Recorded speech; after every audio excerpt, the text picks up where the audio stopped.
Okay, hello Zoltan. Hey, How how are are you? you? How are you? I'm good. I'm Lucas from Kiss FM from São Paulo, Brazil. All right. Thank you for having us. Absolutely. Uh, okay, Zoltan, the main reason for our conversation is the 20 years for Five Finger Death Punch. Hmm. So we know we are you are celebrating this, releasing the second volume from the Best of collection. How was the feeling to revisit all that classics and looking back to these 20 years from the band? Well, it was definitely a big time reflection, because we are sort of in a fast lane. The band is still growing. We're still getting bigger and bigger shows. We still, this is not sort of a where are they now? Episode of whatever the TV show used to be.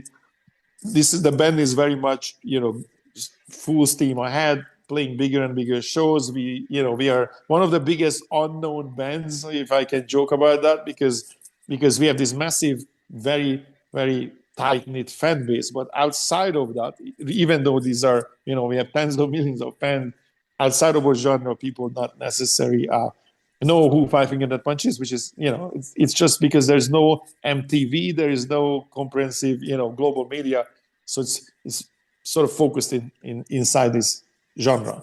So there's plenty of work, there's plenty of land to conquer. There's plenty to do. So the band is still steaming ahead, growing, yet stopping for a moment and looking back and reflecting. That was really really interesting, because as I said, because we still you know climbing, we not really we didn't we don't really look into the rear view mirror as much, right? We just keep plowing ahead. So for this gave us the opportunity to stop for the moment and sort of look back of our history. And it interestingly, it gave us sort of like a sense of peace, because we realized as we looking back at this history of like, oh my god, somebody is 20 years old today, who a person who was born on the day we started this band is 20 years old, an adult, right? And so for an entire generation who was listening to us, these songs were sort of the soundtrack to their lives, right? And for us, it felt like we we have a sense of peace because we had a long career, and we sort of carved our name into, at least into this genre, right? So that's sort of, we have a legacy. We have a legacy that is here to stay, no matter what happens, no matter where we go, no matter how far we go or when we stop. We already have a legacy. And that kind of gave us a sense of peace, which was a very interesting experience. Yeah. Uh, it's fascinating because it's all full re-recording, right? Mhm. How was to look back on these classics with your today's knowledge and mind and experience? So when you look at the songs that, well, first, as I said, these songs were very important to us, very important to our fans. So they're sacred. That means going back and trying to recapture the moment they were when they were written is not possible, and almost disrespectful to some in some sense. Like, there were producers involved, different band members on a lot of these songs involved. So it was a different moment in time. You can go back and recreate that, and if you try to attempt to recreate that, you're going to fail because it's not possible. So we had to approach it from a different perspective. Like, okay, we already wrote this song, so this is not the same feeling where you go to the studio and you create something, and every single nuance, every single note, every single inflection of a note, every single one of these details matter when you write this song, right? It's nice performance because you have these songs. We wrote these songs, and some of them, or many of them, we play live. So if you play a song live, then it also evolves. The songs change a little bit in live performance. So the approach had to be different, and the approach was that this is a performance. we are playing the songs, performing the songs, and it will have a different energy. So we didn't want to make it live, but we wanted to, what we were aware of, and I guess we were consciously doing that this is a performance. And so if you listen to the re-records, they do have a little bit of a rawer, not raw, but rawer performative energy, like as if they were live. So we knew that we had to be conscious of that. And that also gives a different, a different experience to the fans of the same songs. So these songs were not necessarily meant to replace the past. It is a different light, a different way. They're supposed to live next to to the originals. Oh, you know what? Another interesting thing came about it. So if we were to just do a compilation, right, then every record sound a little bit different. Different times, different instrument. So now, because we did these songs at one piece, right? The sound of it sounds like it's one record, even though all these songs came from different records. So that also changed. So the experience of them, when you make a record, that record particularly sounds coherent, right? If you make a compilation, like the first record sounds very different from the last. But this time, even songs from the first record will gain a different sonic structure because we recorded it all this time. So actually it has it doesn't feel like a compilation. It feels like a coherent record. And that is also a difference. Yeah. And how did you guys choose the tracks from this volume 2? Yeah, that was easy because literally, instead of us picking what we favor, we just looked at what are the most popular songs, what are the songs that are the most important to the fans. Because 20th anniversary, this was meant to be a present, so to speak. This was meant to be something for the fans, a recollection of what happened for 20 years, right? So we wanted to do something for the anniversary anyway, right? So this just gave us the perfect opportunity, and then it was easy because we just looked at like, okay, these are the 30 songs that the fans listen to the most. So let's do those songs because obviously these are the songs that they prefer from the catalog. Yeah. We know the volume 2 brings a special collaboration with Babymetal. Mm-hmm. And how this collaboration come from? Okay, so Babymetal and us crossed paths a few times, right? They play big festivals. We play big festivals. We met them in Japan. We met them in England. So we crossed paths before, and so the collaboration came about when the song "The End" was going to be a single. When that record came out, it was one of the possible singles. But every band on a record you have 2-3 singles. When you have 4, that's a little bit more than normal, and 5 singles is not necessary.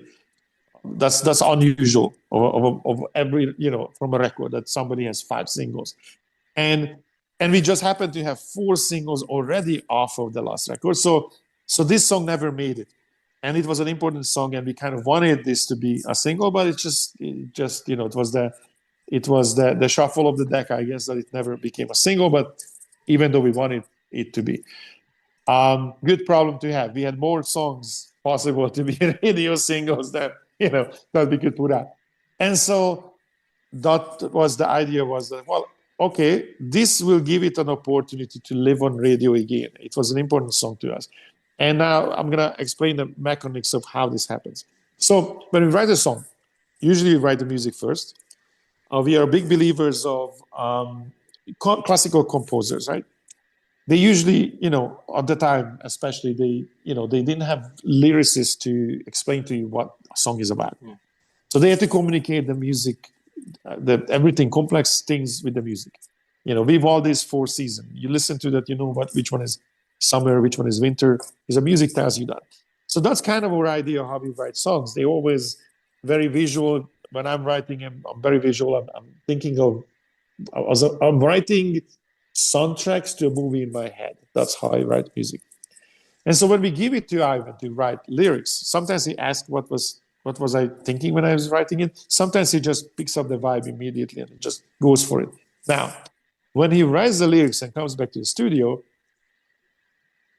he will not explain to you. And if you ever interview him and ask him what the lyrics is about, he will not tell you. He will 100% not gonna tell you, because he believes that if he is the vocalist, if he told you what he wrote the song is about, then he locked the meaning of this song. He petrified it, so you no longer can see it in any other way. And that's kind of basically robbing the fans from the possibility to hear what they need to hear. Because everything you listen to, everything you do, musically, every single person will perceive it differently, right? And so a piece of lyrics means something else to you than something to me, right? So if he told you what it was about, then he would take that from you, and he doesn't want to, so he will never say what the song is about. Now, I'm not the one who wrote the lyrics, so I'm in some way, I'm not in his head, so I'm some way, regardless that we are writing partners, I am an outsider when it comes to the lyrics, right? So I'm also seeing these lyrics in my way. And when I heard this song, to me, I'm a martial artist, so my entire life is infused with martial arts, and I saw this, the honor code of the samurai, the giant battle of, that was the movie in my head when I was listening to the song. Let the arrows fly, and it's not over until it's over. So these lyrics to me was literally the honor code, the bushido, the honor code of the martial artist, right? I'm a judo guy, I'm a jiu-jitsu guy here in Brazil. You understand that? You know what that means? That's a lifestyle, man. That's who you are, man. I'm doing jiu-jitsu for 20 years, right? So that was what I was seeing and imagining. So now imagine when we were like, hey, you know what would be cool? If Babymetal was involved and they sung this in Japanese, right? So now you can see how that arrow sounded made all the sense in the world.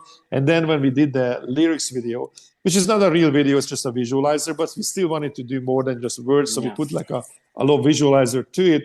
And that's like this giant samurai battle, right? And so to me, that whole song absolutely came together. And even now, it might mean something else to Ivan, but I was really happy because for my personal view, what this song was about, it got completely locked into what I saw. So to me, when Sue agreed and when Babymetal basically, well, Sue, but Babymetal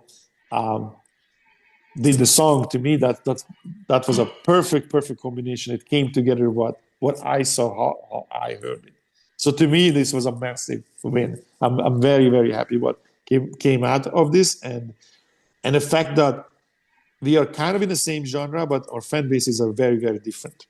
Yeah. So, and I see it, because I see the comments, and we have an insane amount of people coming saying, well, we kind of heard of Five Finger Death Punch, but not really, and because of Babymetal, they now heard us and they came over to this side. The same way how our fans are not necessarily fans of Babymetal or not even aware of them, and then they're hearing it the first time and they're like, oh my God, who is that? And so now they're gonna go and check out Babymetal. So from that perspective, it was also cool that we had a fan base that overlaps, but I guess the majority of fans were not, and so both bands were exposed to a different fan base.